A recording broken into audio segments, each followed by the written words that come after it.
20 years after my son had walked out of my life without looking back, choosing money over love, he'd tried to manipulate his way back into my fortune through fake Christmas reconciliation.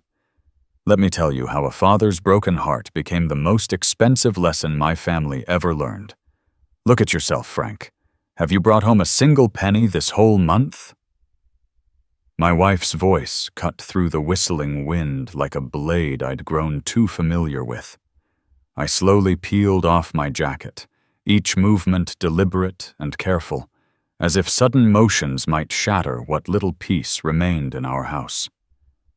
My hands trembled slightly as I hung the jacket on its usual hook by the door. The fabric was worn thin at the elbows, patches of different colors marking where I'd tried to extend its life just a little longer. I could feel her eyes burning into my back, waiting for an explanation I didn't have, waiting for promises I couldn't keep. The kitchen tiles were cold beneath my feet, and I noticed how the grout had darkened with age and neglect, much like everything else in our home. I wanted to tell her about the 3 interviews I'd had that week, about the rejection letters that came faster than applications went out. Instead, I remained silent, knowing that words would only fuel her anger. The distance between us felt wider than the few feet of linoleum that separated where I stood from where she sat. Ethan sat hunched over his old Nokia phone in the living room corner, his fingers moving rapidly across the small keypad.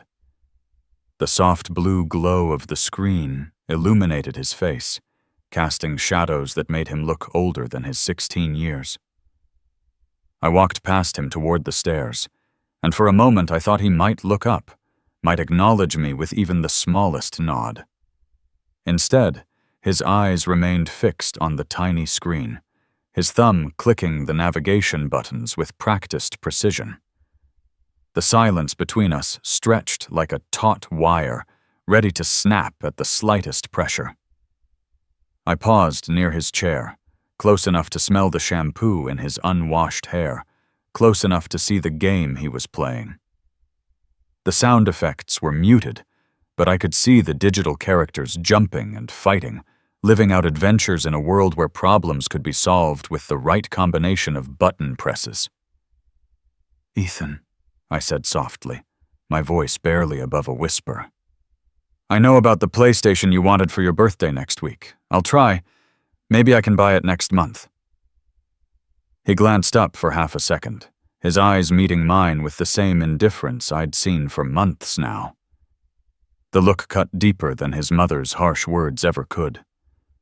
I remembered when those same eyes used to light up when I came home from work, when he'd run to the door and wrap his small arms around my legs. Now, at 16, he turned back to his phone as if I were nothing more than a piece of furniture that had momentarily blocked his view. The garage at night became my second home, a cavern of shadows and machinery where I could lose myself in work that paid just enough to keep us from complete ruin. My hands, permanently stained with grease and motor oil, moved mechanically across engine parts, tightening bolts, replacing filters, performing the same tasks I'd done for 20 years. The fluorescent lights buzzed overhead, casting harsh shadows that made everything look stark and unforgiving. Other mechanics had long since gone home to their families, leaving me alone with the smell of gasoline and the sound of my own breathing. My back ached from bending over car hoods for 12 hours straight, but I pushed through the pain because every extra hour meant a few more dollars. Each night, I calculated the money in my head: rent, utilities, groceries, and maybe, just maybe, something left over for my son's birthday. But morning after morning, I'd find my wife dressed in new clothes, her hair styled perfectly for another social gathering with friends whose husbands brought home steady paychecks. She'd stand at the mirror in our bedroom, applying lipstick with the same precision a surgeon might use for delicate work, preparing for a world I couldn't provide access to. The dresses hanging in our closet grew more expensive while our bank account grew thinner, but I said nothing. I told myself that her happiness was worth the sacrifice, that maybe if she felt beautiful and social, some of that joy might spill over to our son and me. The irony wasn't lost on me that my extra hours of work funded the very social life that seemed to pull her further away from our family.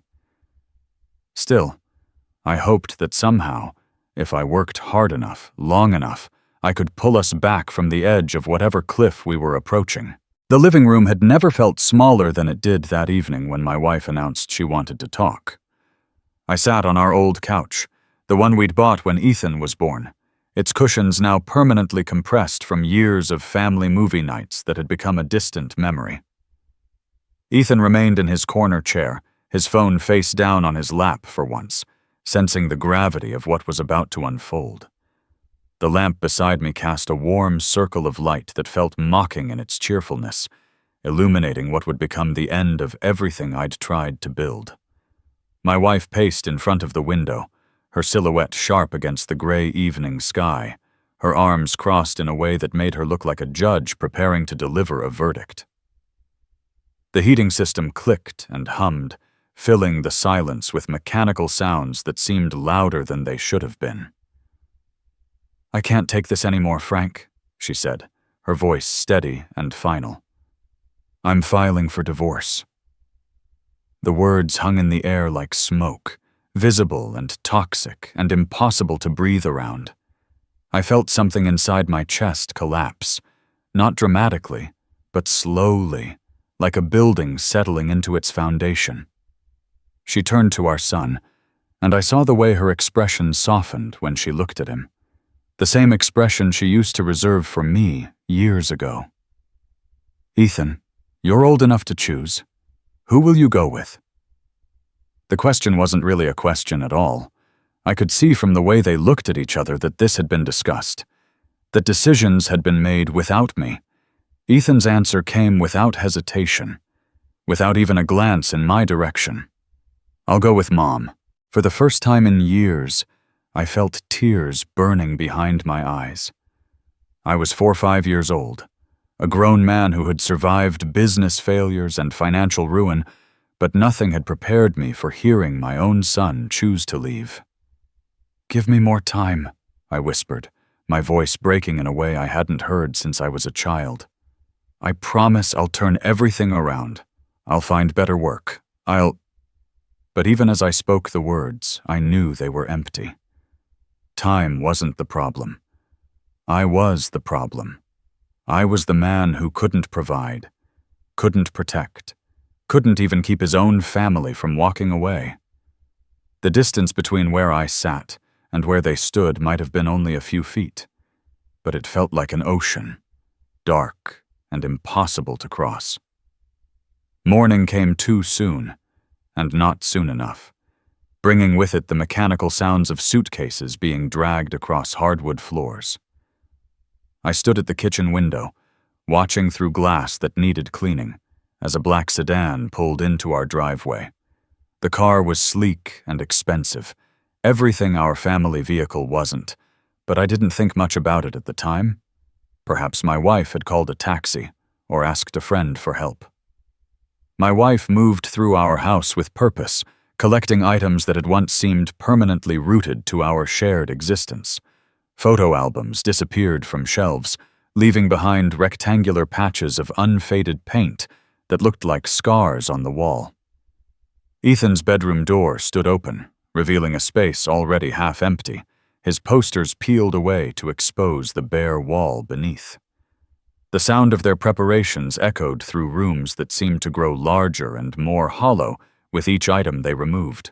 I followed them outside, my bare feet growing numb on the cold concrete driveway. The neighbor across the street pretended to check his mailbox, but I could feel his curious eyes tracking our family drama like it was entertainment. My wife loaded her suitcase into the trunk with efficient movements, while Ethan climbed into the back seat without looking back at the house that had been his home for 16 years. "Ethan!"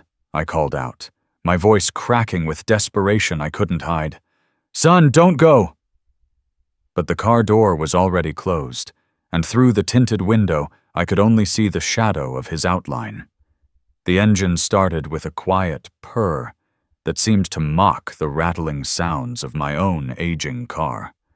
I ran after them as they pulled away, my feet slapping against the asphalt, my voice calling his name until it echoed back from the empty street. I collapsed onto the road where their car had been moments before, my knees hitting the cold pavement with a pain that felt almost welcome compared to the emptiness expanding in my chest. The neighbors had stopped pretending to mind their own business. I could see curtains twitching and faces peering out from windows, witnessing the complete destruction of what had once been the Johnson family. The asphalt beneath me was still warm from their car's exhaust, the last physical evidence that they had ever been here at all. For the first time in my adult life, I understood what it meant to lose everything. Not just money or possessions, but the people who gave meaning to every dollar earned and every sacrifice made.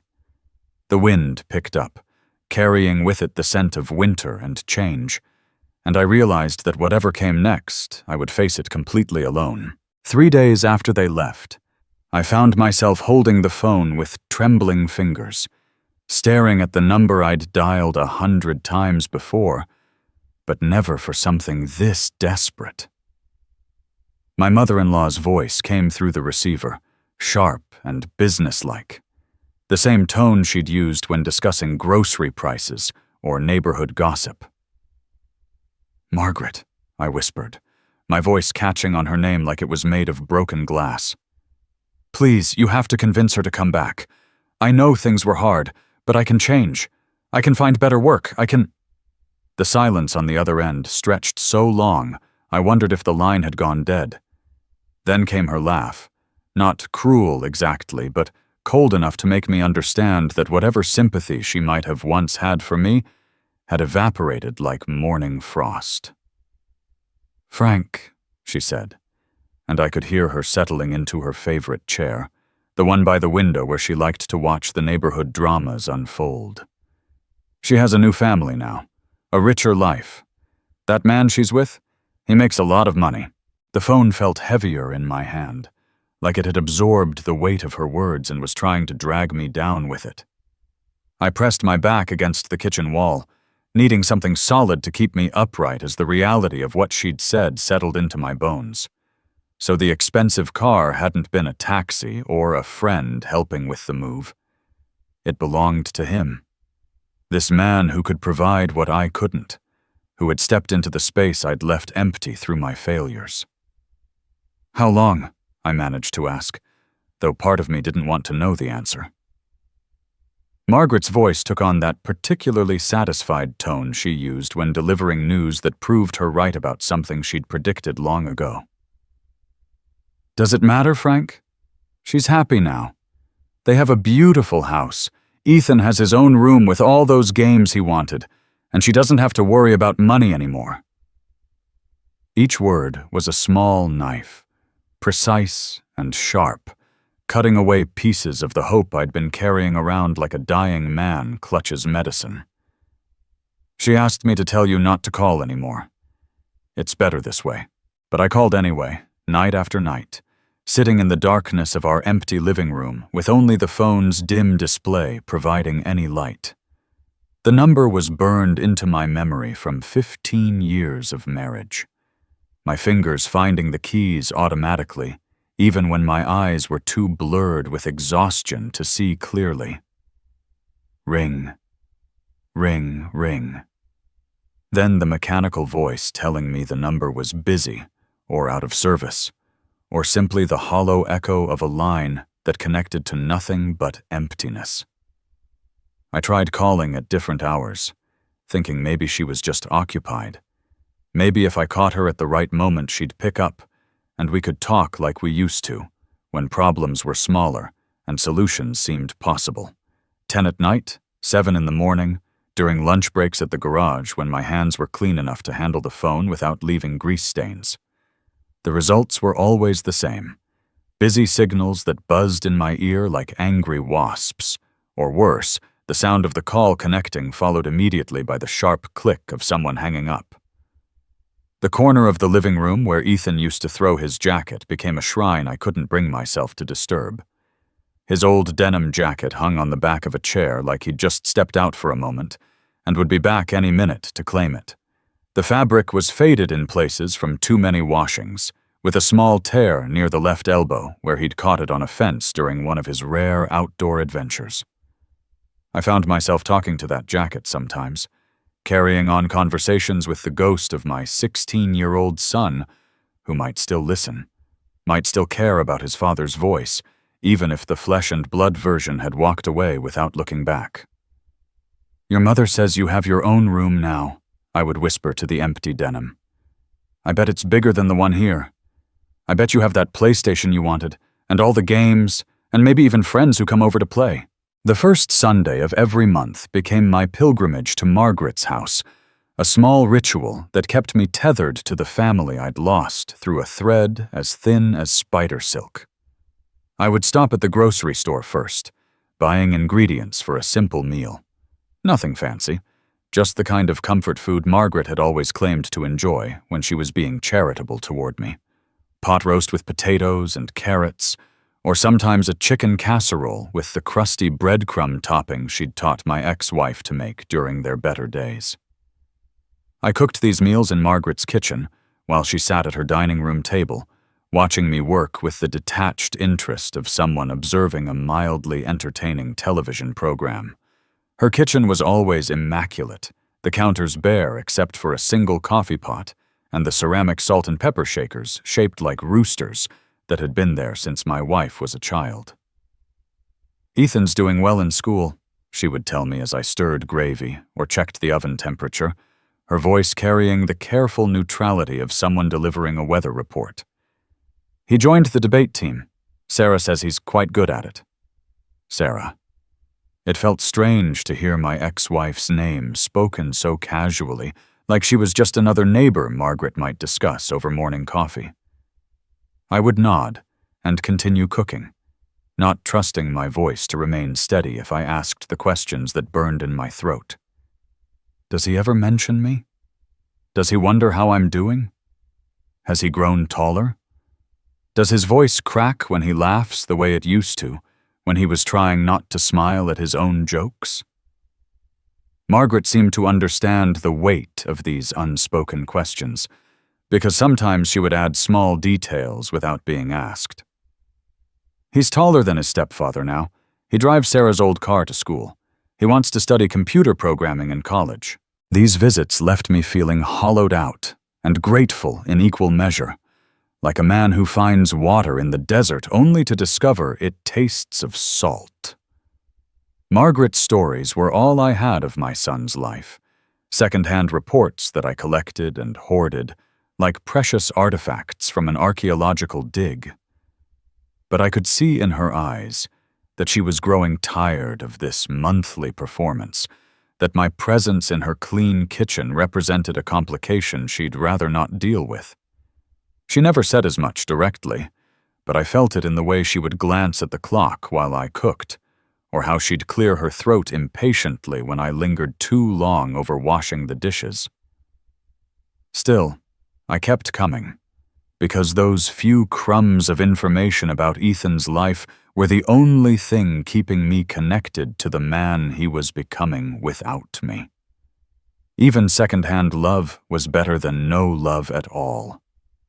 15 years of monthly visits to Margaret's house had worn grooves in my soul deep enough to drive a truck through, but by 2020, I'd learned to carry my loneliness like a familiar coat. The small business networking meeting at Murphy's Cafe wasn't somewhere I particularly wanted to be, but my struggling repair shop needed customers, and sitting alone at home had started to feel more like punishment than peace.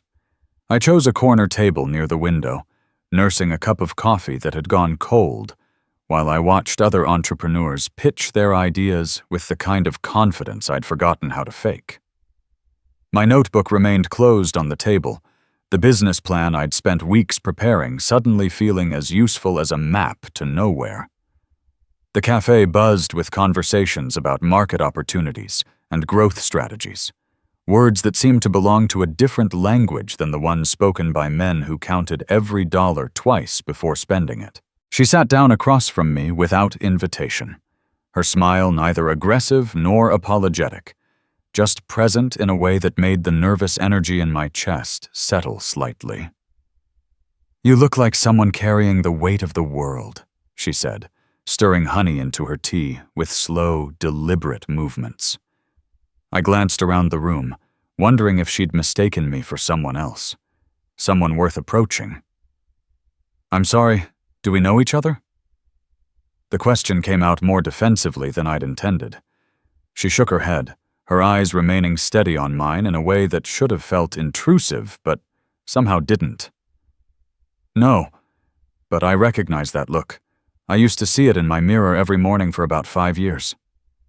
Her voice carried the particular kindness of someone who'd survived something difficult and come out softer rather than harder. "You don't have to prove anything to anyone in this room," she continued, gesturing subtly toward the networking crowd. "Sometimes the best thing you can do is just live true to yourself." 3 months later, she'd become part of my morning routine in ways that felt both foreign and necessary. I would wake to find coffee already brewing in the kitchen, the rich aroma pulling me from dreams that had grown less restless since she'd started staying over. Next to the coffee pot, folded squares of paper appeared like small gifts. "The sun is shining just for you today," written in her careful handwriting, or "Your kindness is your strength. Never forget that." These notes accumulated on my refrigerator door, held in place by magnets shaped like tools that Ethan had given me for Father's Day a lifetime ago. The sight of her handwriting next to those old magnets created a strange bridge between the family I'd lost and the possibility of something new, something I didn't quite dare to name yet. The first time I told her about the bankruptcy notice sitting on my kitchen counter, I expected her to gather her things and disappear the way sensible people do when ships start sinking. Instead, she pulled out a calculator and a yellow legal pad, spreading my bills across the table like a general planning a military campaign. "Okay," she said, tapping the pen against her lips, while she studied the numbers. "It looks bad, but it's not impossible. We'll need to prioritize the secured debts first, then see what we can negotiate with everyone else." The word "we" hit me like a physical thing, settling into my chest where I'd grown accustomed to carrying everything alone. I watched her make lists and calculations, her handwriting neat and purposeful across pages that transformed my chaos into something resembling a plan. When the second wave of creditor calls started coming in March, she answered the phone alongside me, taking notes and asking questions I'd been too embarrassed to ask myself. "What exactly are the terms of that payment plan?" she'd inquire in her calm voice. Or, "Can you send that in writing so we have it for our records?" Her presence turned conversations that used to leave me feeling humiliated into simple business transactions that could be managed with patience and organization. We ate beans and rice for dinner most nights that spring, but she made them taste like meals worth sharing by lighting candles and asking about my day, like my thoughts mattered to someone. "This won't last forever," she told me one evening as we walked through the neighborhood to save gas money. "Hard times don't define people. They just reveal who they really are." For the first time since my family left, I began to believe that who I really was might be someone worth staying with. By 2025, the garage had expanded into a full automotive service center with 12 employees and a waiting list of customers who specifically requested our work. The business magazine started calling it a remarkable turnaround story, but I knew the real story was simpler. When someone believes in you completely, you start believing in yourself enough to take the risks that lead to success. Standing on the stage at the Riverside Convention Center, I looked out at an audience of 500 people who'd paid good money to attend the annual charity gala, and felt my wife's hand slip into mine as the event coordinator introduced us as this year's major donors. The check we were presenting was larger than my total income had been in any single year before 2022, but somehow writing it felt like the most natural thing in the world. Frank and Linda Johnson have donated $250,000 to the Children's Educational Foundation, the coordinator announced, and the applause that followed sounded like rain on a roof after a long drought. Linda squeezed my hand and whispered, "Look how far we've come." And I realized she meant we in every sense of the word. The local newspaper photographer captured us standing behind that oversized check, both of us smiling in a way that reached our eyes, and the headline the next day read, "Tech Tycoon with a Generous Heart Gives Back to Community." Tech Tycoon. The phrase would have seemed like a joke 5 years earlier when I was negotiating payment plans for basic utilities, but Linda had encouraged me to take the computer repair classes that led to the certification program that led to the government contract that changed everything. Success, I learned, wasn't just about working harder. It was about having someone who saw possibilities where you saw only problems. Our dining room table became the center of a universe I'd never imagined possible, a place where conversation flowed as easily as the wine Linda served with our Friday night dinners. No television competed for attention. No phones sat within reach to provide escape from connection. Just the two of us, sharing stories about our days, planning weekend trips to visit her sister, discussing books we'd both read and movies we wanted to see. "I'm proud of you," she said one evening, her fingers interlaced with mine across the table where candles flickered between our dinner plates. The words landed in my chest like warm stones, settling into places that had been cold for so long I'd forgotten they existed. The phone rang during dinner on a Tuesday evening in November, its sharp tone cutting through the comfortable conversation Linda and I had been having about whether to repaint the kitchen this winter. I glanced at the caller ID display, but the number wasn't one I recognized, just 10 digits that could have belonged to anyone from a telemarketer to a wrong number call. Linda raised her eyebrows questioningly as I reached for the handset, and I shrugged in the universal gesture that meant probably nothing important. The voice on the other end was deeper than I expected, with an unfamiliar formality that made me think initially that this might be some kind of business call, even though it was well past normal working hours. "Is this Frank Johnson?" the voice asked, and something in the careful pronunciation of my name made the hair on my arms stand up in a way I couldn't immediately explain. "Yes, this is Frank," I replied, my free hand automatically reaching for the notepad we kept by the kitchen phone for taking messages. "Dad, do you remember me?" The words hit my chest like a physical blow, and for a moment the kitchen seemed to tilt sideways around me. I found myself gripping the phone harder, my knuckles going white against the plastic as my brain tried to process what I was hearing. The voice was completely unfamiliar, belonging to a man I'd never heard speak. But there was something in the cadence, something in the particular way he shaped his vowels that whispered of genetic connection. "Ethan?" I whispered, and Linda's fork stopped halfway to her mouth, her eyes widening as she recognized the name that had haunted our house like a ghost for the past 5 years. "Yes, it's me," he said, and I could hear something in his voice that might have been nervousness or might have been calculation.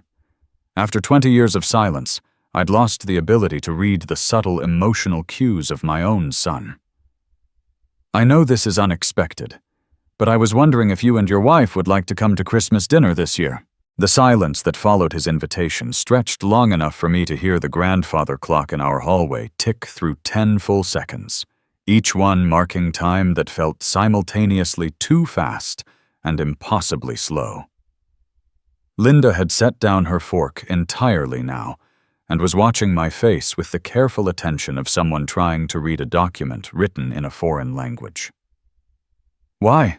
I finally managed to ask, the single word carrying 20 years' worth of questions I'd never been able to voice. "Why now?" Ethan's response came with what sounded like a practiced smoothness, as if he'd rehearsed this conversation multiple times before picking up the phone. "It's been too long, Dad.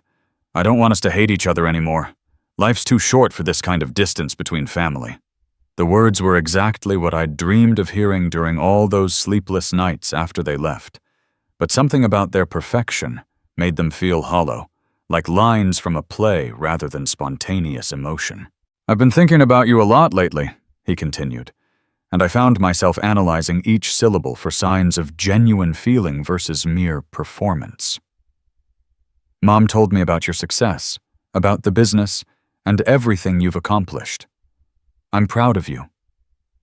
The last sentence landed awkwardly in my ear, as if the words didn't quite fit the mouth that was speaking them. I closed my eyes and tried to imagine the 16-year-old boy who'd walked out of my life, growing into this 36-year-old man who spoke in carefully modulated tones about pride and family reconciliation. "I'd like to meet Linda too," Ethan added. "Mom says you're very happy together, and I want to see that for myself. I want to be part of your life again if you'll have me." The vulnerability in that last phrase sounded more authentic than anything else he'd said, and I felt my chest tighten with the familiar mixture of hope and wariness that had defined my relationship with my son since the day he was born. After I hung up the phone, Linda and I sat in the kitchen surrounded by the remnants of our interrupted dinner, the silence between us heavy with unspoken questions and possibilities. She reached across the table and covered my hand with hers, her thumb tracing small circles across my knuckles in the gesture that had become her way of offering comfort without demanding explanations. "How do you feel?" she asked, though I could see in her eyes that she already suspected the answer was more complicated than any simple emotional response could capture. "I don't know," I admitted, staring down at the pattern of her thumb's movement across my skin. Part of me wants to believe this is real, that he's genuinely ready to rebuild our relationship. But another part of me keeps wondering what changed. Why now, after all these years of silence? Linda nodded slowly, her nurse's training evident in the way she waited for me to finish processing my thoughts before offering her own perspective. "What does your gut tell you?" she asked. I considered the question seriously, trying to separate what I wanted to be true from what my instincts were actually saying about the phone call. "Something felt rehearsed about the whole conversation," I said finally, like he'd planned out exactly what to say and how to say it. "That's not necessarily bad, maybe he was just nervous, but—" I trailed off, unable to articulate the specific quality in his voice that had made me feel like I was talking to a stranger wearing my son's name. "We should go," Linda said after a moment. "Not because you owe him anything, but because you'll regret it if you don't. Just be prepared for the possibility that this isn't what it appears to be." Her advice carried the weight of someone who'd learned to approach hope with caution, and I realized that her willingness to walk into what might be an emotionally dangerous situation was just another way she demonstrated her love for me. The following Saturday, I drove toward Margaret's house with a lightness in my chest that I hadn't felt since before Linda came into my life. For the first time in 20 years, I had genuinely good news to share during one of our monthly visits, something beyond the usual reports of steady work and quiet contentment. I'd even stopped at the bakery on the way and bought Margaret's favorite apple turnovers, the ones with the flaky crust that she claimed reminded her of her mother's baking. The November afternoon was crisp but sunny, the kind of weather that made everything seem possible, and I found myself humming along to a song on the radio as I pulled into her driveway. The house looked exactly the same as it always did, neat and well-maintained in the way that suggested its owner had both the time and the inclination to keep up appearances for the neighbors. The voices coming from Margaret's screened porch made me slow my steps, and I recognized both Margaret's gravelly tone and the higher, more musical voice that belonged to my ex-wife. They were speaking in the animated way that suggested serious conversation rather than casual chit-chat, and something about the urgency in their voices made me move closer to the hedge that separated the walkway from the porch. "The new husband went bankrupt last month," I heard Margaret saying, her voice carrying the particular satisfaction she reserved for gossip that proved her predictions correct. "The house was seized, and you had to move in with friends temporarily. You're desperate, Sarah." The words stopped me completely, my hand frozen on the bakery box as the implications of what I was hearing began to settle into my understanding. "That's why Ethan calling Frank worked out so perfectly," Sarah's voice replied, and the calculating tone made my stomach clench with recognition. "We patch things up, get his sympathy, make him feel like family again. Once he sees how much Ethan has grown up, how much we both need him." She trailed off, but the implication hung in the air between them like smoke from a fire I couldn't see. Margaret's response came with the practiced wisdom of someone who'd spent decades manipulating family dynamics to her advantage. "Makes perfect sense. Ethan is still his legal son, after all. When Frank dies, who else would inherit all that money? The boy deserves it more than that new wife of his." The casual way she discussed my death and the disposal of my assets made my knees feel weak, and I had to lean against the hedge to keep from stumbling backward onto the concrete walkway. I stood frozen behind that hedge for what felt like hours, but was probably only minutes, listening to them plan out my emotional manipulation with the same matter-of-fact efficiency they might use to organize a church bake sale. Every word they spoke landed in my chest like a small explosion, destroying the fragile hope I'd been carrying around since Ethan's phone call. The bakery box slipped from my numb fingers and hit the ground with a soft thud. The apple turnovers probably crushed beyond recognition, but I couldn't bring myself to look down and confirm the damage. My ex-wife was still talking, her voice animated with the excitement of someone who believed she'd found the solution to all her problems. "Ethan called him already, invited them both for Christmas dinner. Frank sounded so happy, almost pathetic, really. This should be easy." The word pathetic echoed in my ears as I backed away from the porch, my feet finding the driveway more by instinct than by conscious direction. I made it to my car and sat behind the steering wheel, staring at Margaret's house through the windshield while my brain tried to process what I'd just learned.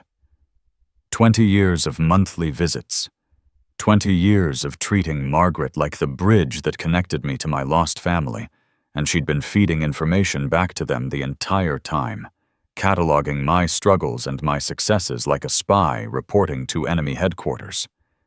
The realization that Ethan's sudden interest in reconciliation had nothing to do with love or forgiveness, and everything to do with my bank account felt like discovering that gravity worked in reverse, that every basic assumption about the world had been wrong. I drove home through streets that looked exactly the same as they had an hour earlier.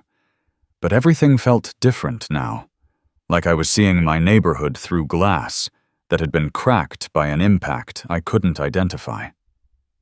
Linda was in the garden when I pulled into our driveway, her hands buried in the soil around the rose bushes we'd planted together last spring.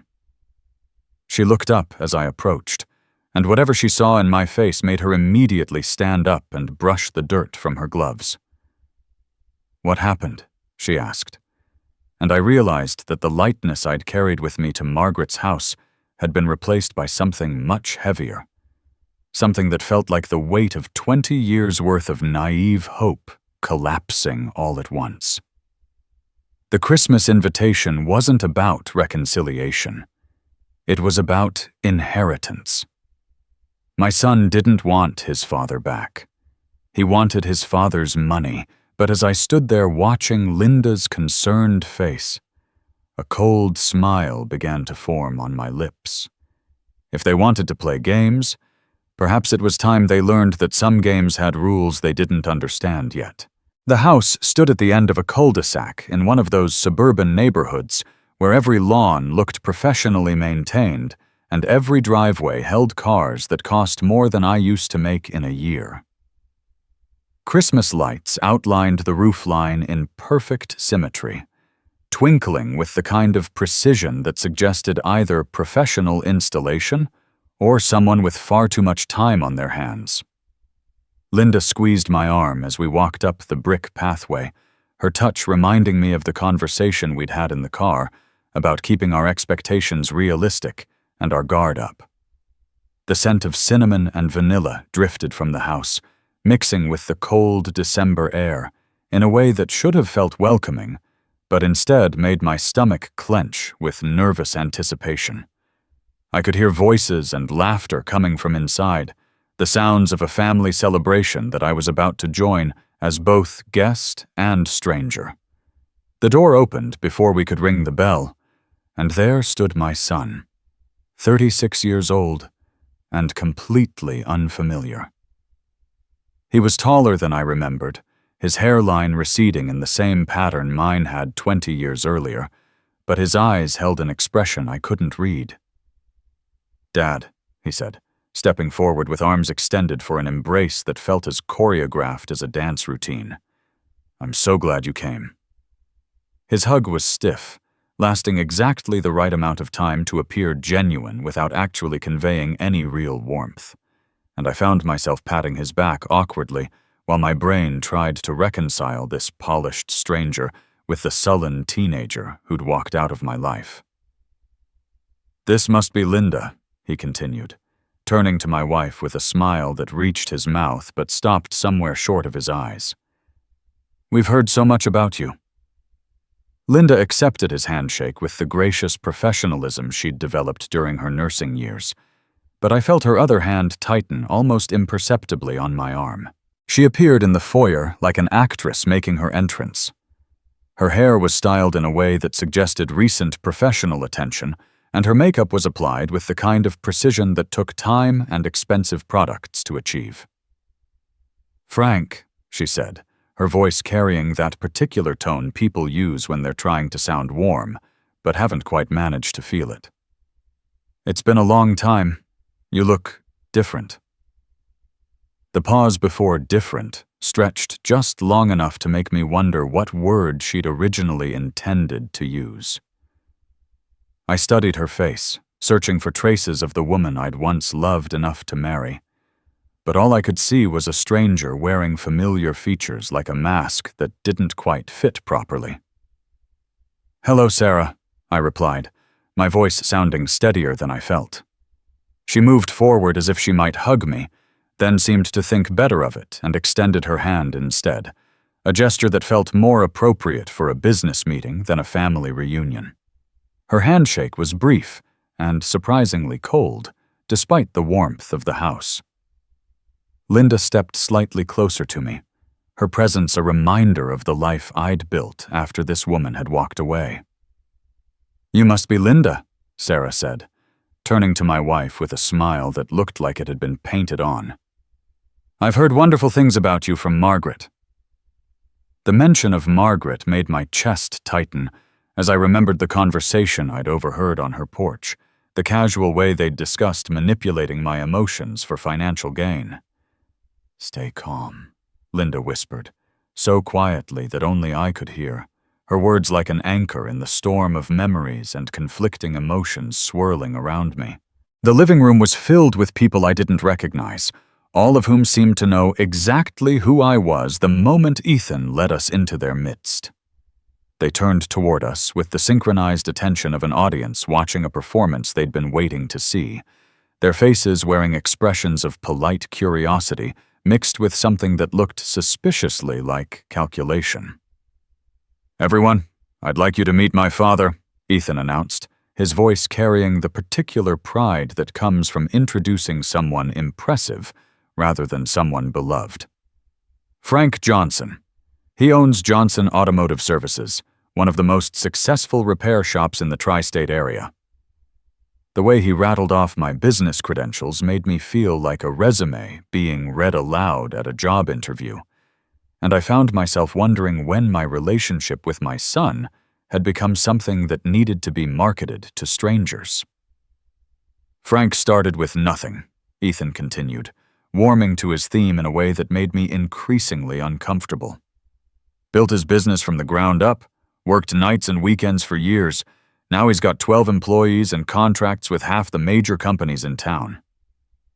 The small crowd murmured appreciatively, but I could see the way their eyes moved from my face to my clothes to the watch on my wrist, cataloging details like appraisers estimating the value of merchandise.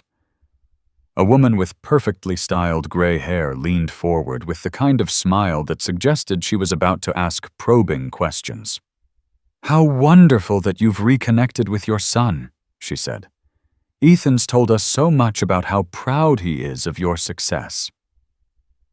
The emphasis she placed on the word success made it clear that this was the only aspect of our relationship that seemed to matter to anyone in the room. I glanced at Linda, who was watching the proceedings with the careful attention of someone trying to solve a puzzle with half the pieces missing. Dinner was served in a dining room that looked like it had been decorated by someone with expensive taste and unlimited budget, complete with crystal glasses that caught the light from an elaborate chandelier and china that probably cost more per plate than I used to make in a week.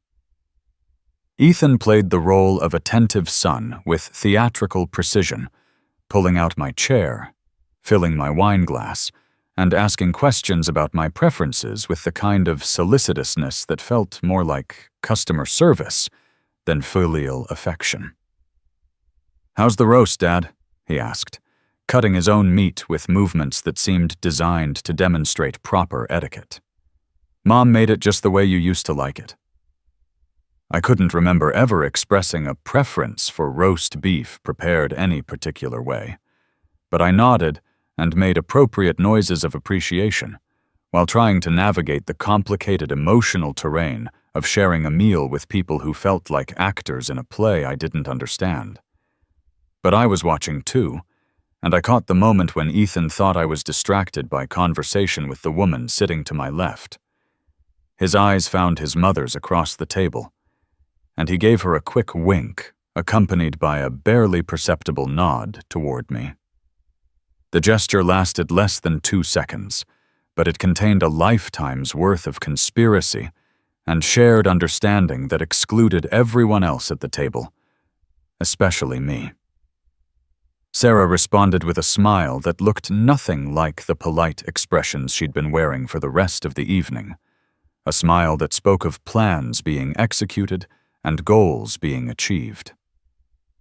I took another sip of wine and pretended not to notice, but the casual intimacy of their exchange told me everything I needed to know about why I was really sitting at this table.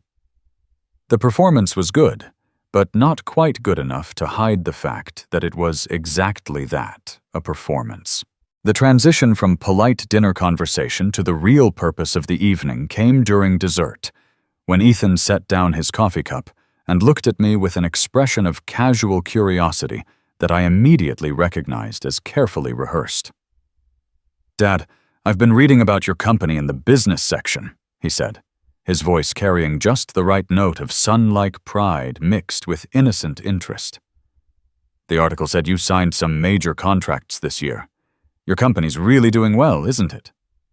The question hung in the air like smoke from a fire that was about to spread, and I felt every person at the table lean slightly forward in their chairs, waiting for my response with the kind of attention that suggested my answer mattered more than simple family curiosity would warrant. "We've been fortunate," I replied carefully, aware that Linda had stopped eating her pie and was watching the exchange with the focused attention of a nurse monitoring a patient's vital signs. Sarah set down her own coffee cup with a soft clink that somehow managed to sound calculated. "Frank's always been modest," she said, her voice warm with what sounded like affection, but felt like something else entirely. "But from what we've heard, you're really quite successful now. Much more than—" She paused delicately. "Much more than when we were together." The comparison hung between us like a bridge I wasn't sure I wanted to cross, and I found myself wondering if this was how Mouse felt when it realized the cheese had been attached to a trap all along. "You know," she continued, her tone becoming more conversational, more intimate, "for a man like you, with your success and your generous heart, helping your son get back on his feet wouldn't be much of a problem, would it?" I lifted my wine glass and stared into the dark liquid, seeing my own reflection distorted in the curved surface like a funhouse mirror that showed uncomfortable truths.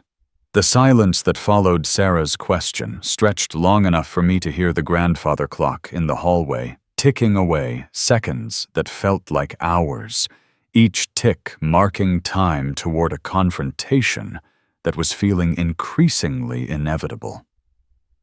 Around the table, I could feel the weight of expectant eyes waiting for my response, but all I could think about was the conversation I'd overheard at Margaret's house and the casual way they'd discussed my death and the distribution of my assets. When I finally looked up from my glass, I saw Ethan watching me with an expression that was trying very hard to look like filial hope, but couldn't quite hide the calculating hunger underneath. The question was no longer whether they would ask for money, but how much they thought they could get away with requesting. And I realized that my answer to that question would determine whether this Christmas dinner ended in reconciliation or something else entirely. The last guest disappeared through the front door with a chorus of polite goodbyes and promises to stay in touch, leaving behind the kind of silence that feels heavier than noise. Linda and I remained seated at the dining table, while Ethan began clearing plates with movements that seemed more agitated than helpful, his earlier performance of filial devotion already beginning to crack around the edges. Sarah busied herself with wrapping leftover food, but I could feel her watching me from the corner of her eye, waiting for the right moment to transition from social hostess to business negotiator. The grandfather clock in the hallway marked the passing minutes with mechanical precision, each tick bringing us closer to whatever conversation had been the real purpose of this evening from the beginning. "Well," Ethan said, setting down the last stack of plates with more force than necessary, "now that it's just family, maybe we can talk honestly." He pulled out the chair directly across from me and sat down, his hands folded on the table in a way that reminded me uncomfortably of a job interview. "Dad, I'm going to be straight with you. I need money to reinvest in a new business venture. We're struggling financially, and I thought maybe you could help us get back on our feet." The directness of his request was almost refreshing after hours of subtle hints and careful maneuvering, but it also confirmed everything I'd suspected about his motivations. I leaned back in my chair and looked him straight in the eye, seeing my own features reflected in a face that had grown into manhood without me. "So, you invited me here just for money?" I asked, my voice carrying none of the hurt I felt, and all of the disappointment I'd been accumulating for 20 years. Ethan's jaw tightened slightly, the first genuine emotion I'd seen from him all evening. "It's not just about money," he said, but the words sounded rehearsed even to his own ears. "I wanted to reconnect too. It's just that we're in a difficult situation right now, and I thought since you're doing so well—" He gestured vaguely around the room, as if the expensive furnishings and elaborate dinner were evidence of prosperity rather than desperation. "I thought maybe you'd want to help your son." The way he emphasized the word son made it clear that he considered our biological connection to be a debt I owed, rather than a relationship we might rebuild. I nodded slowly, processing not just what he was saying, but what he wasn't saying, the assumptions and expectations that lay beneath his carefully chosen words. Sarah appeared at Ethan's shoulder like a defense attorney stepping in to protect her client, her hand resting on his arm in a gesture that was meant to look supportive, but felt more like ownership. "Frank, don't think badly of him," she said, her voice taking on the reasonable tone she'd always used when trying to convince me that her perspective was the only rational one. "He's not being greedy. He just wants a chance to start over, to build something meaningful with his life." The irony of her lecturing me about starting over wasn't lost on me, considering that she'd started over by leaving me for someone with a bigger bank account. "You know how hard it is to get ahead in this economy, especially for young people. Ethan has so much potential, but he needs capital to make his dreams a reality." I laughed, but there was no humor in the sound that came out of my throat. "A new start?" I repeated, each word carefully measured and deliberately cold. "After 20 years of silence, you think one phone call and a dinner invitation is enough to erase 2 decades? Sarah's hand tightened on Ethan's arm, and I could see her knuckles go white with the pressure. "A new start would involve acknowledging what happened, maybe even an apology for the way you both walked out of my life, like I was nothing more than an inconvenience." The words came out steadier than I felt, carrying the weight of all the conversations I'd imagined having with them over the years, all the things I'd wanted to say but never had the opportunity to voice. "You're being unfair," Sarah replied, her reasonable tone beginning to show cracks of irritation. "We were in an impossible situation back then. You weren't able to provide for us the way we needed, and I had to think about Ethan's future." The casual way she dismissed my efforts and struggles made something cold settle in my chest, a clarity that cut through 20 years of self-doubt and guilt. "So now that I can provide, now that I have money, suddenly I'm worth reconnecting with?" I asked. "How convenient that your timing coincides so perfectly with your financial difficulties." Linda's hand found mine under the table, her touch reminding me that I wasn't alone in this confrontation, that whatever happened next, I had someone who valued me for more than my bank account. The silence that followed my challenge stretched long enough for me to study Ethan's face, searching for traces of the boy I'd once pushed on swings and taught to ride a bicycle. But all I could see was a stranger who shared my DNA, and apparently believed that genetic connection entitled him to my financial support. "Let me ask you something, Ethan," I said, leaning forward slightly to close the distance between us. "If you could go back to that day when your mother asked you to choose, knowing what you know now about both of our lives, who would you choose to go with?" The question hung in the air like smoke from a fire that was about to consume everything in the room, and I could see him processing not just what I was asking, but why I was asking it. Ethan lowered his head, staring at his hands folded on the table, as if they contained the answer to a question he didn't want to consider. The silence stretched so long that I began to think he wouldn't answer at all, that he would deflect or change the subject the way people do when confronted with uncomfortable truths. But finally, he looked up and met my eyes with an expression that was trying very hard to look apologetic, but couldn't quite hide the calculation underneath. "I'd still go with Mom," he said, his voice quiet but firm. "She gave me opportunities, stability, a better life than—" He trailed off, but the implication was clear enough. "A better life than you could have provided. A better life than the one I was offering." "I understand," I said, nodding slowly as the last piece of the puzzle fell into place. The boy who'd walked away at 16 would make the same choice today at 36, not because he was young or confused or influenced by his mother, but because he genuinely believed that love could be measured in dollars and that family was a transaction rather than a bond. "Thank you for being honest," I continued. "It helps me understand exactly where I stand with you, and exactly what this dinner was really about." The disappointment in my chest wasn't sharp anymore. It was dull and heavy, like a weight I'd been carrying without realizing it, that was finally settling into place where it belonged. Margaret appeared in the dining room doorway as if she'd been waiting for her cue, carrying a manila folder and wearing the expression of someone about to deliver important documents. She moved with the purposeful efficiency of a woman who'd spent decades managing other people's business, and I realized that this moment had been planned as carefully as everything else about the evening. "Frank," she said, settling herself into the chair next to Sarah with the authority of someone calling a meeting to order. "I think it's time we discussed this situation practically." She opened the folder and removed several sheets of paper, spreading them on the table like a dealer laying out cards in a game where I was the only one who didn't know the rules. "This is a simple investment agreement," she explained, sliding the papers across the table toward me with movements that suggested this was all perfectly routine and reasonable.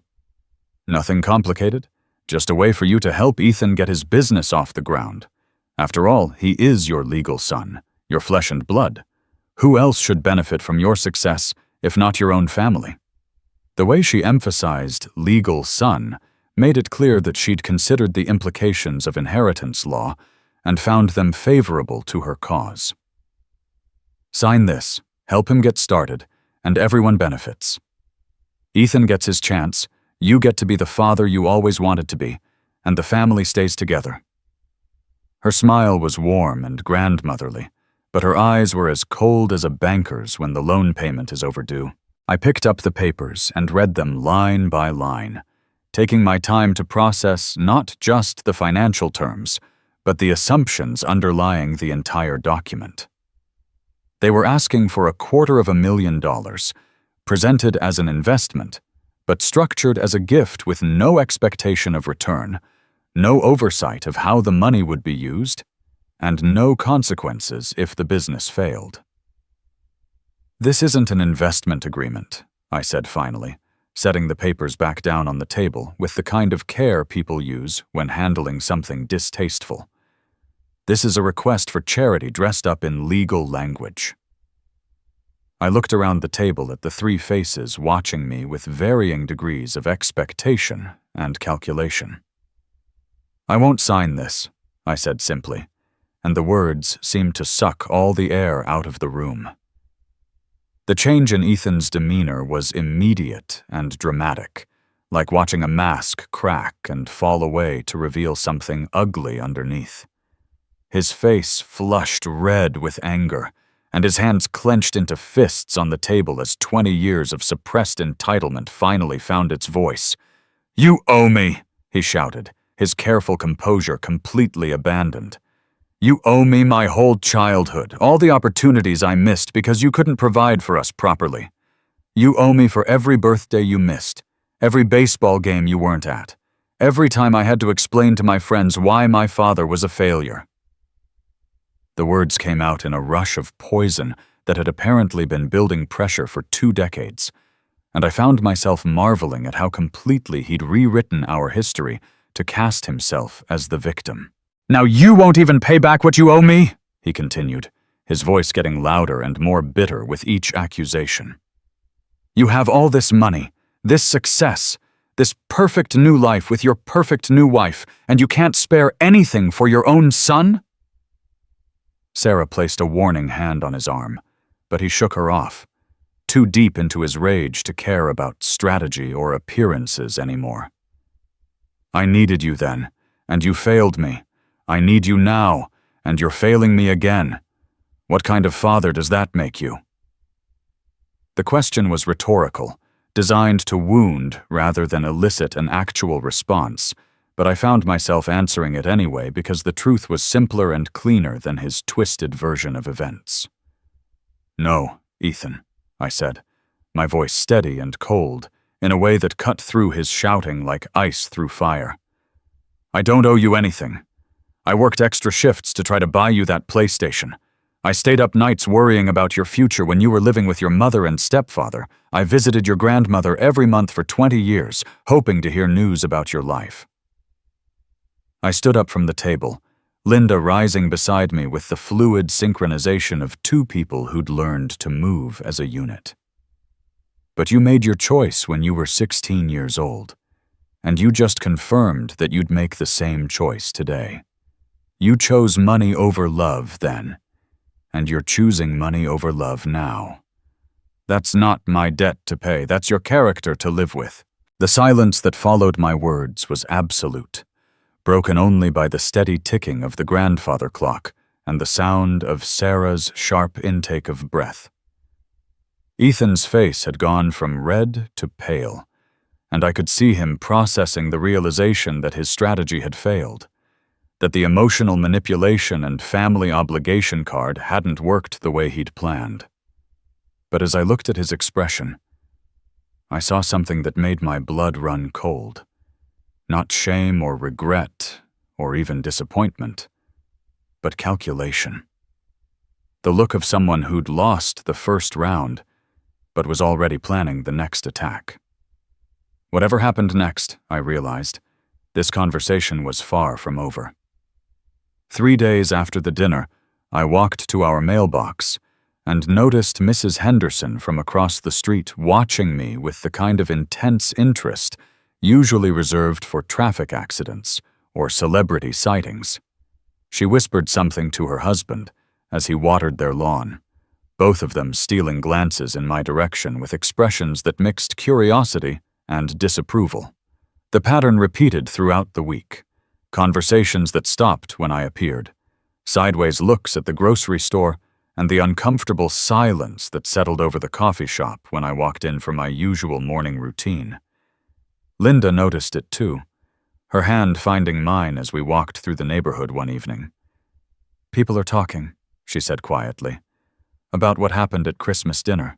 The local newspaper's gossip column delivered the confirmation I'd been dreading. Local success story takes a dark turn.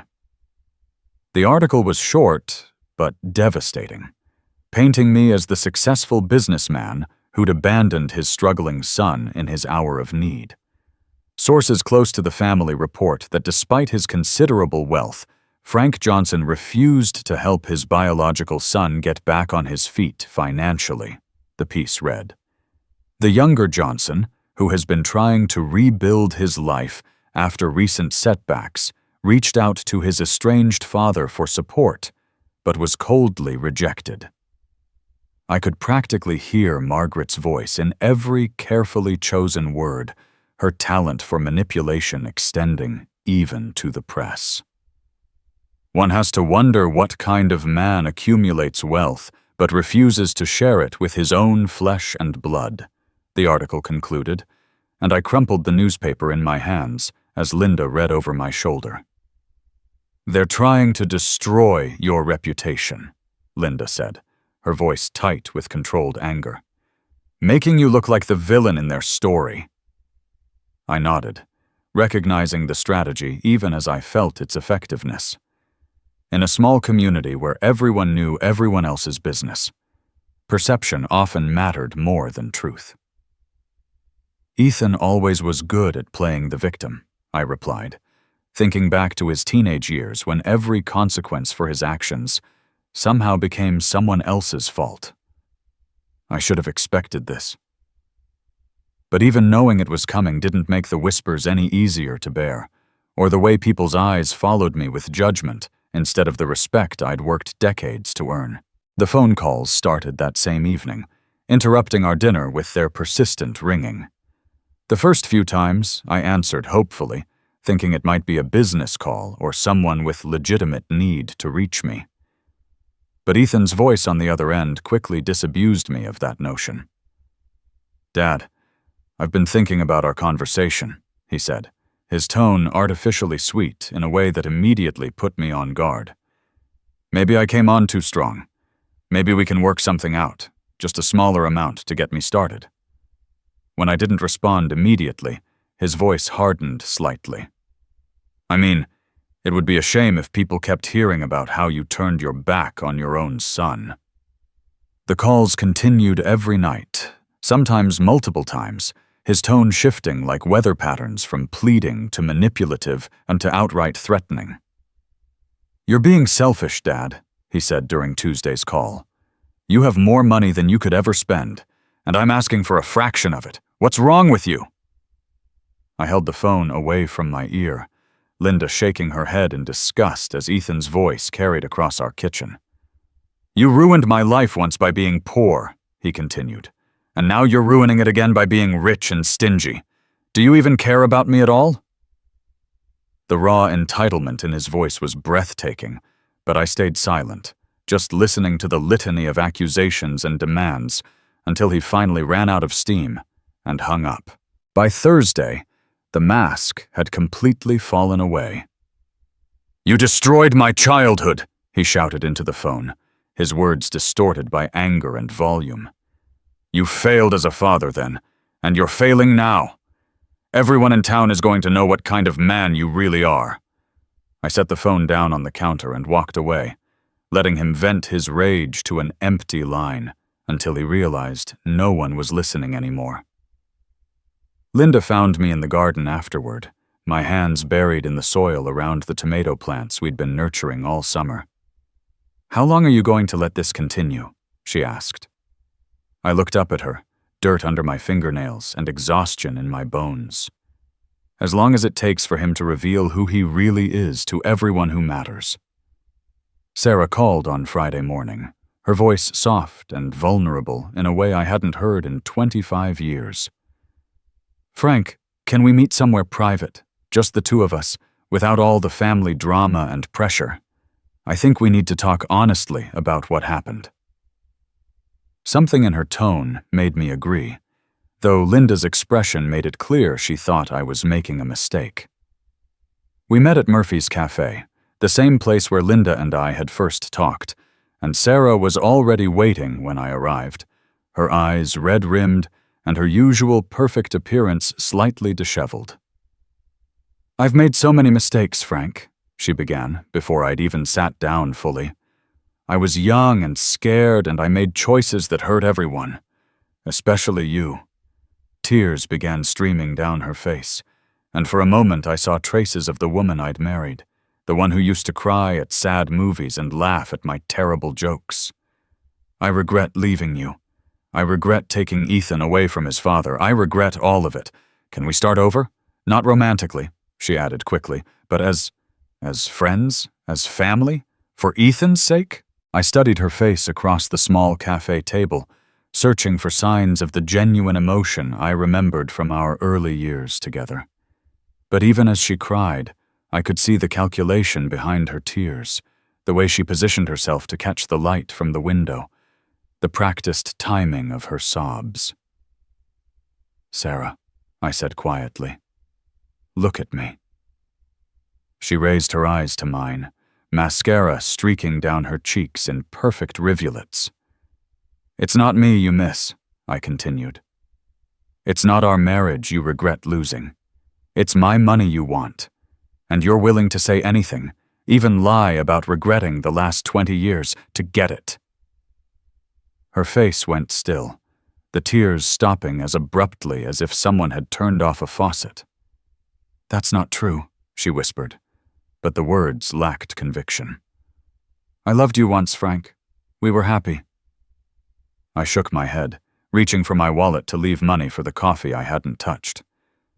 Maybe we were, but that was a long time ago. The woman who loved me wouldn't have orchestrated this elaborate manipulation with my son's emotions as the bait.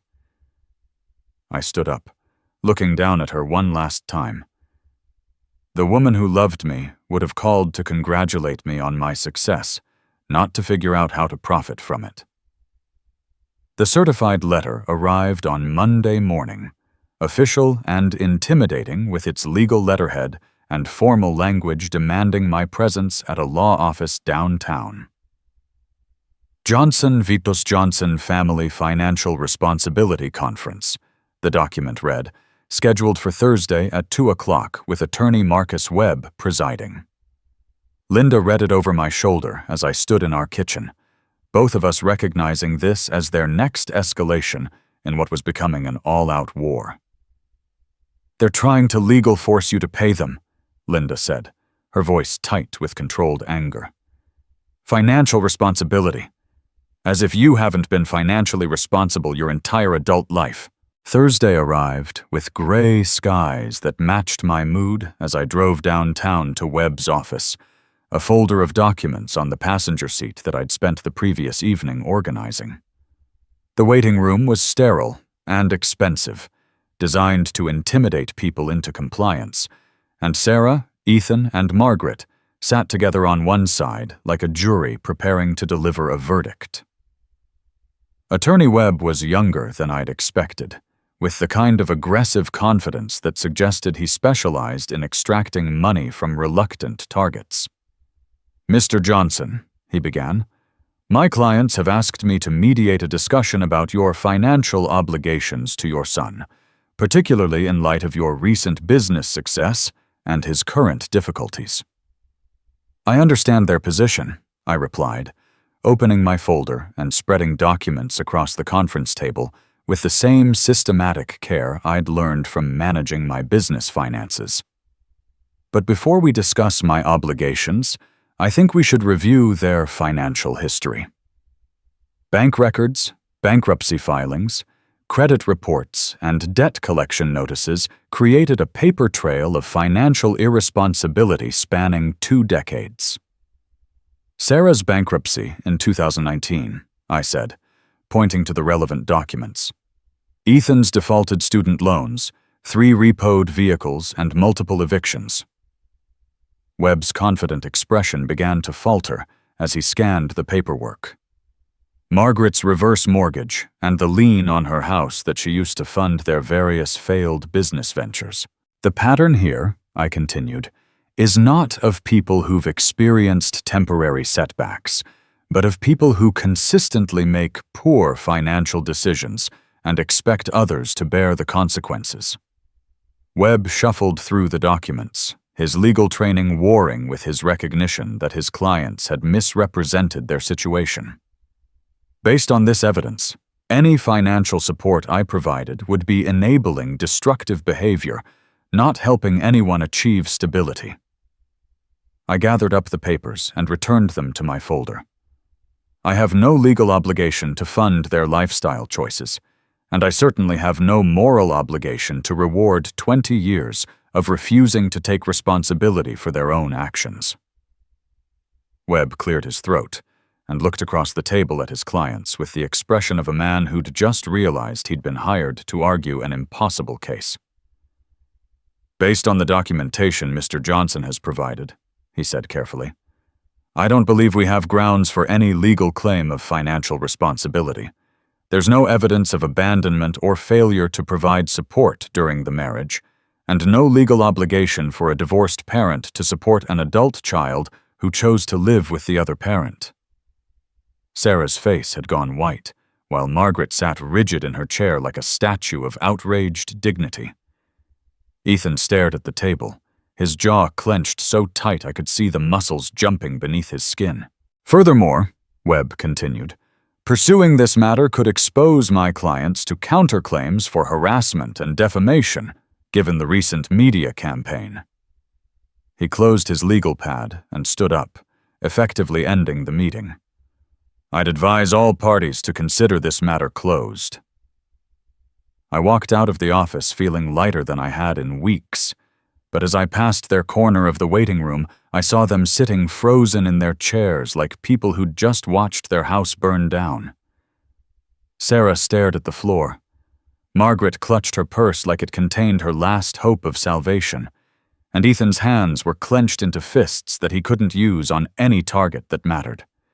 The victory should have felt triumphant, but instead, it felt hollow, like winning a contest that nobody should have needed to enter in the first place. I'd proven my point, protected my assets, and demonstrated that their manipulation wouldn't work. But driving home through the gray afternoon, I realized that defending myself against my own family's greed had reopened wounds I'd thought had healed years ago. The real tragedy wasn't that they'd tried to use me. It was that after 20 years apart, money was still the only thing they thought I was worth. But as I pulled into my driveway and saw Linda waiting for me on the porch, I realized something that would change everything.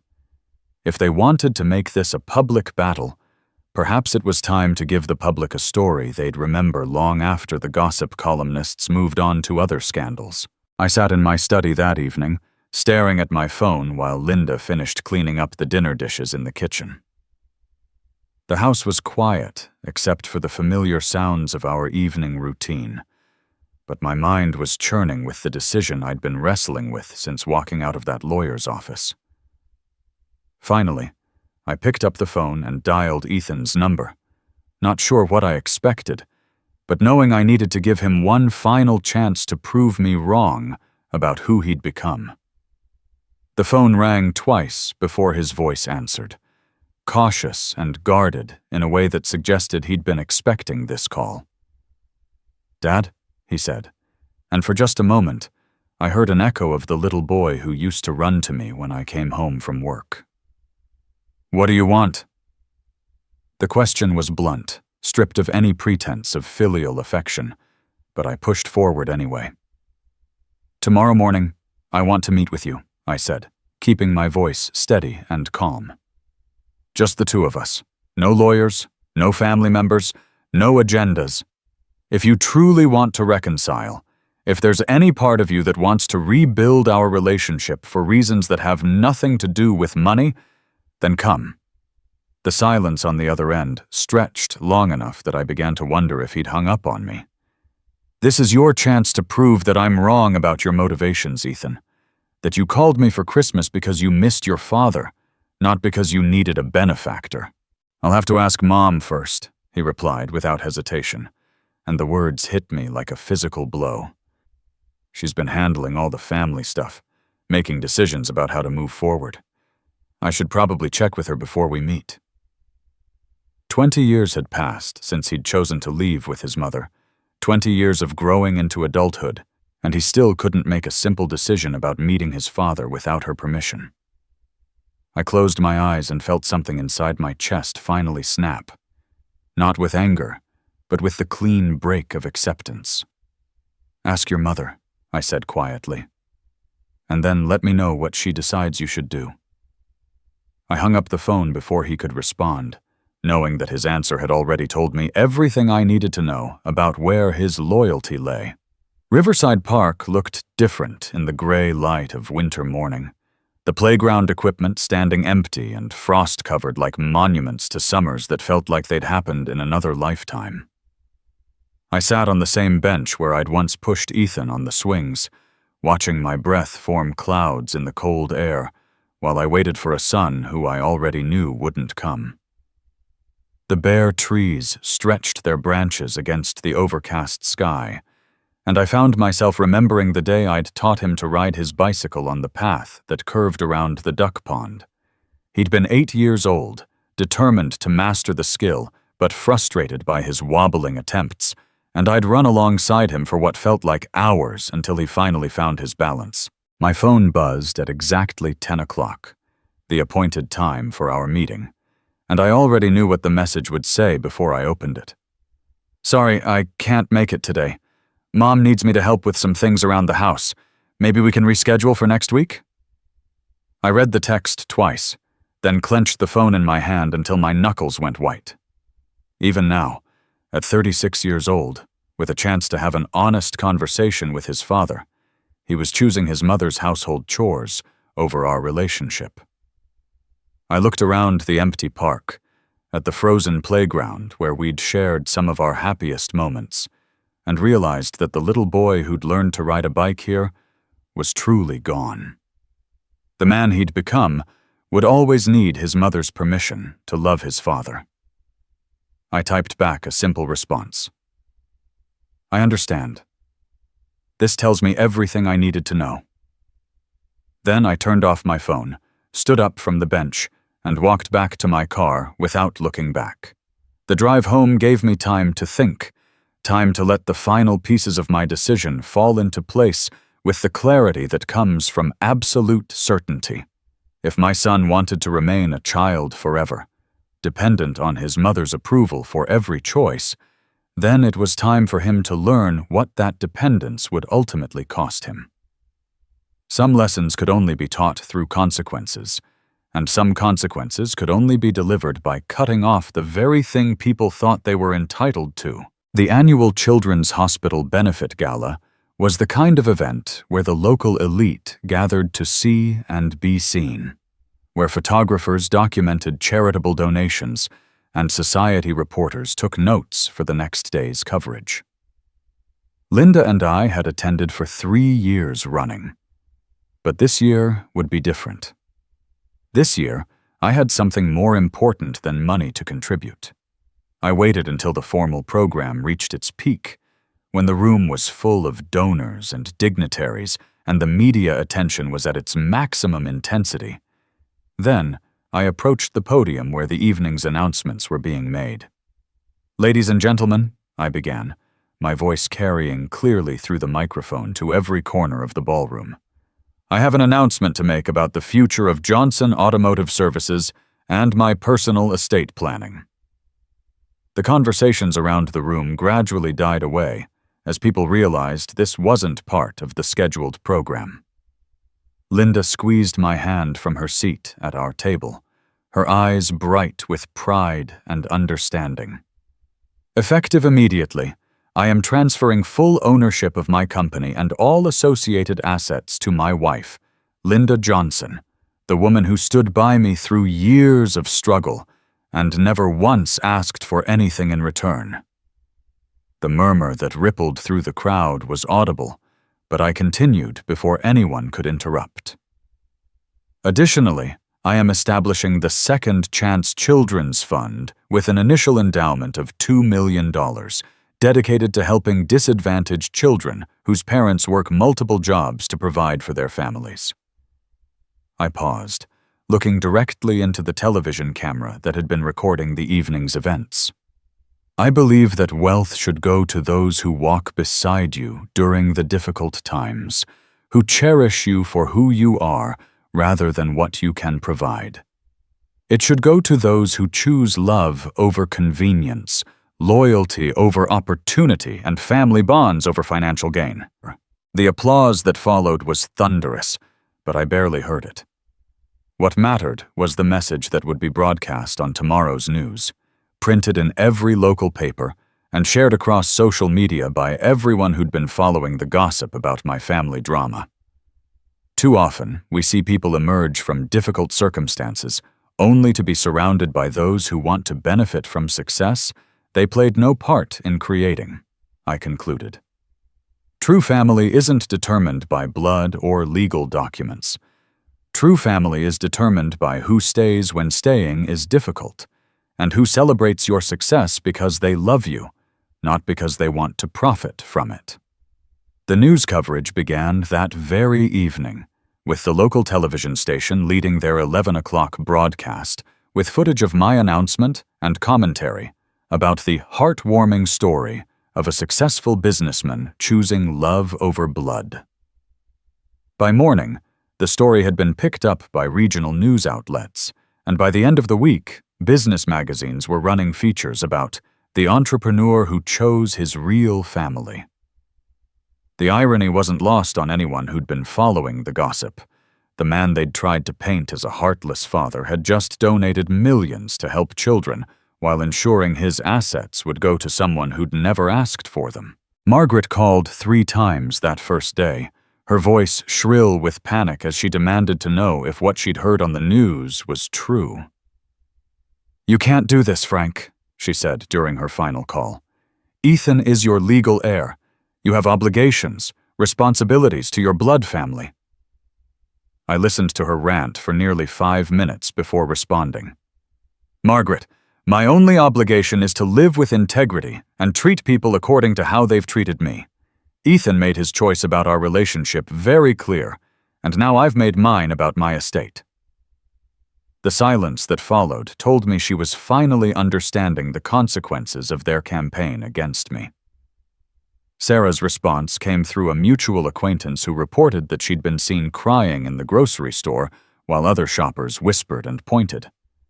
The woman who'd orchestrated the Christmas dinner scheme, who'd manipulated her son into believing his father owed him a fortune, was now the subject of the same kind of gossip she'd once weaponized against me. Ethan himself maintained complete silence, but I heard from business contacts that he'd been asking around about estate law, and whether my decision could be challenged in court. The answer, of course, was no. A man has the right to leave his possessions to whomever he chooses, and the public nature of my announcement had made it impossible to claim I'd been coerced or manipulated. Linda found me in our living room that evening, sitting in my favorite chair and staring at the Christmas tree we'd decorated together just weeks before the dinner that had changed everything. The lights twinkled in the darkness, casting warm shadows across the walls, and for the first time in months I felt genuinely at peace. "How do you feel?" she asked, settling into the chair beside mine and taking my hand in both of hers. "Free," I said, and realized as I spoke the word how true it was. For 20 years, I've been carrying the weight of their rejection, wondering if I'd failed them somehow, if I could have done something different to keep my family together. Tonight, I finally understand that I didn't lose a family 20 years ago. I escaped people who only valued me for what I could provide. Linda smiled and reached into her pocket, pulling out a small wrapped box that she handed to me with ceremony. "I had this made for you," she said, "for the tree." Inside the box was a crystal ornament engraved with simple words, "For the one who stayed." I held it up to catch the light from the tree, watching the inscription sparkle like a promise made manifest. "Thank you," I whispered, but the words felt inadequate for everything she'd given me. As I hung the ornament on a prominent branch, I realized that the Christmas tree we were decorating together would be here long after the people who'd tried to manipulate me had moved on to other schemes. This house, this life, this love that asked for nothing but gave everything. This was what family actually looked like.